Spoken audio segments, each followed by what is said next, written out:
I think it's inevitable in this hobby that everyone at some point will find a watch that they really like on paper, but when it's on their wrist, they just can't seem to bond with it. Something just about the way it wears or the bracelet it came with just isn't quite right. Today we're going to talk about a few different watches in my collection, but specifically we're going to talk about watch straps. Specifically today we're going to be talking about some Artem straps. I am an Artem customer. I did pay money for an Artem strap that I'm a huge fan of and I've been using for a few years now. Got this one back in 2023, so it might be an older generation strap, but they were generous enough to reach out to me and ask me if I was willing to test some of their Sailcloth Hydroflex straps, which I have here.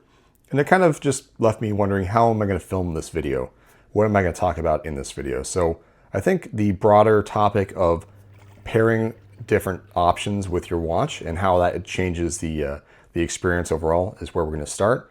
And then eventually I will just show you a kind of a fashion show of the Artem straps on the various number of watches in my collection. And then we'll talk about some price points and how they're constructed and, you know, a little bit of history about Artem themselves.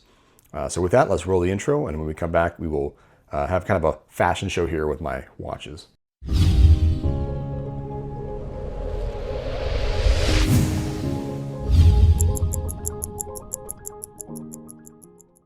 All right, so the reason the Seamaster is in the center here is because I think this is a watch that perfectly conveys the message I'm trying to send. I got this watch on the bracelet, and this bracelet in the industry is somewhat infamous. I think there are a lot of people that are calling for a redesign at some point of this bracelet. The lack of a taper and the overall design really hasn't changed much, and I think it really is a turnoff for a lot of people. And while I like the bracelet and I like the way that the watch wears on the bracelet, I will admit that there are things that I would change. And as a result, I did go out and I got this rubber strap from Omega, and I vastly prefer the experience of wearing this watch on the strap. And this is where I really kind of bonded with the Seamaster, was taking it off the bracelet and throwing it on a strap. And I had the same experience with the Artem Hydroflex straps that I have here as well. This watch on the Artem is a much better experience than this watch on the bracelet. Another really good example of a watch that I think conveys this point is the Moon swatch. And while I'm not saying you should go out and spend $250 on a strap for the Moon swatch, I think the factory strap that came with the watch is a perfect example of one that you might immediately want to remove and replace with something else, which is exactly what I did with my Pluto model here. So I have it on this kind of plum leather strap from 7th Creation straps out of, I believe, Jakarta. And it has vastly changed the wearing experience of that watch for me.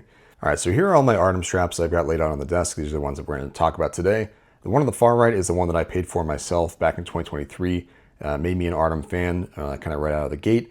This is a classic sailcloth kind of standard strap, $85 at the time. On the subject of kind of standard sailcloth straps, I do think that this is a field that is getting really crowded. So when you're looking for a standard sailcloth strap, there are so many options online. And I do have another company that I'll be doing a video for in the next few weeks that kind of specializes in this type of strap. But I think that Artem has done a really nice job differentiating themselves by moving towards this Hydroflex line.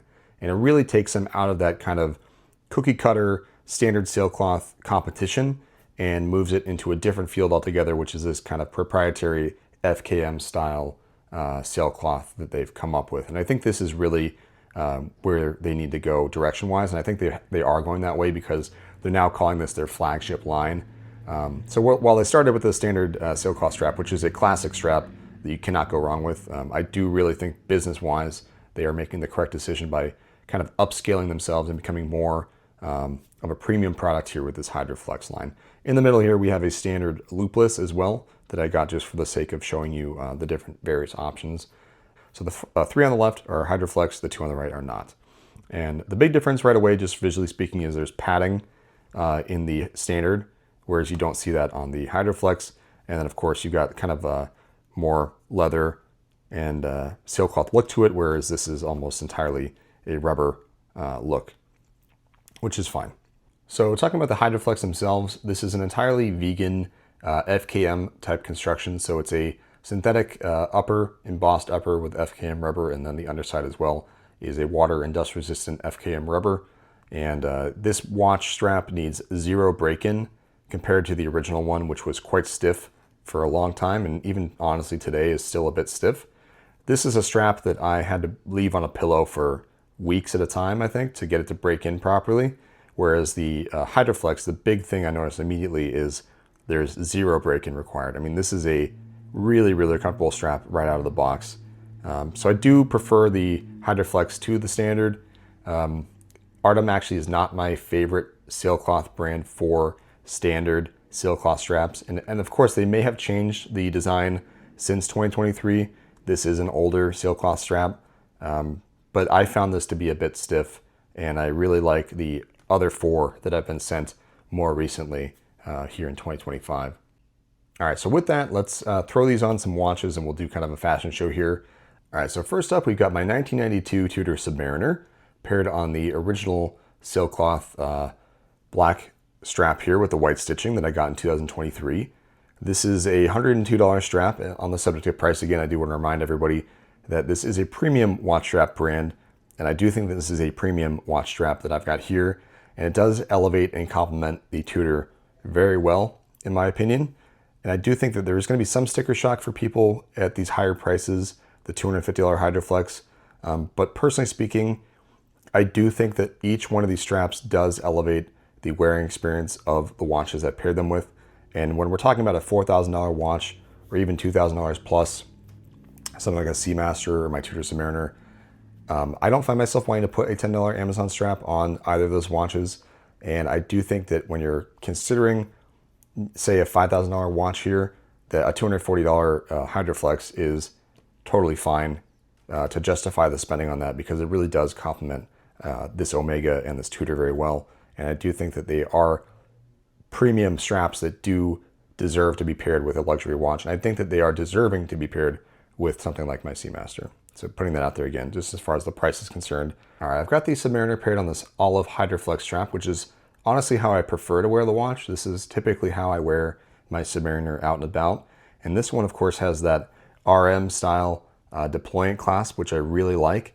It has this really nice kind of snap to it. It's spring-loaded, so when you undo it and all that, it's really nice. It's not kind of a clicky Omega style Deployant Clasp. It is definitely its own unique type of clasp design, but I really like this one a lot.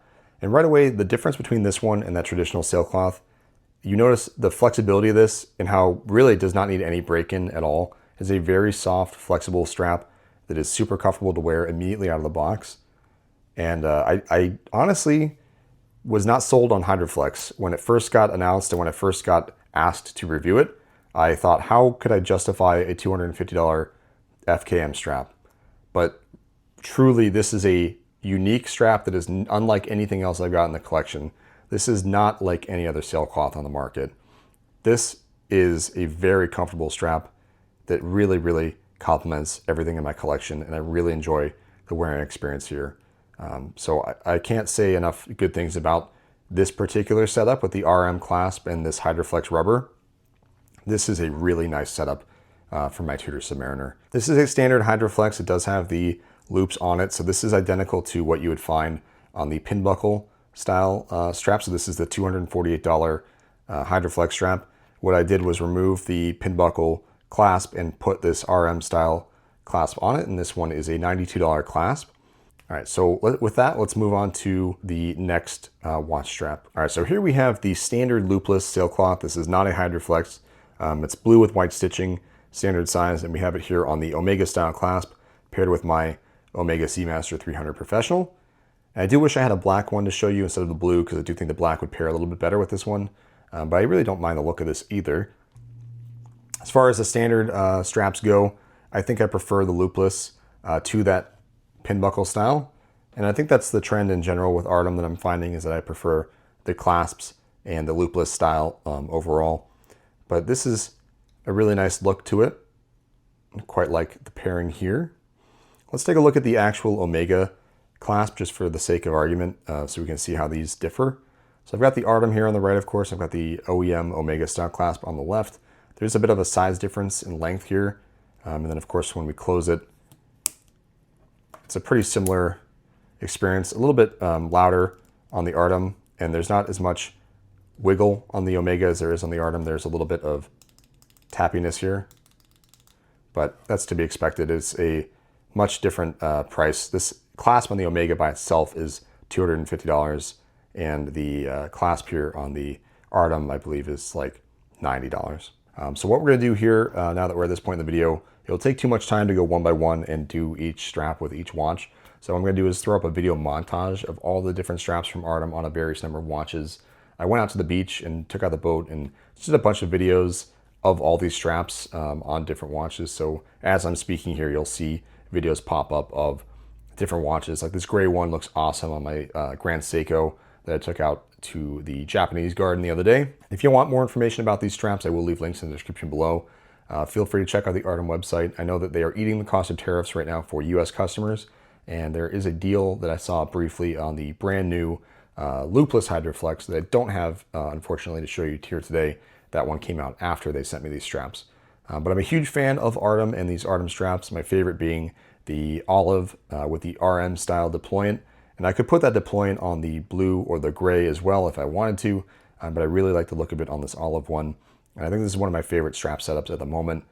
So I definitely think it was worth the money that they're asking for that one. The caveat being that Artem did send me that one in particular. Let me know in the comments which is your favorite. Which strap did you like the most? Which watch pairing did you like the most? And do you think that Artem is worth the money? I will also throw in some macro shots of the straps themselves so you can get an idea of what the stitching looks like up close. And then, as always, feel free to like the video and subscribe if you like this kind of content, and I will see you in the next one.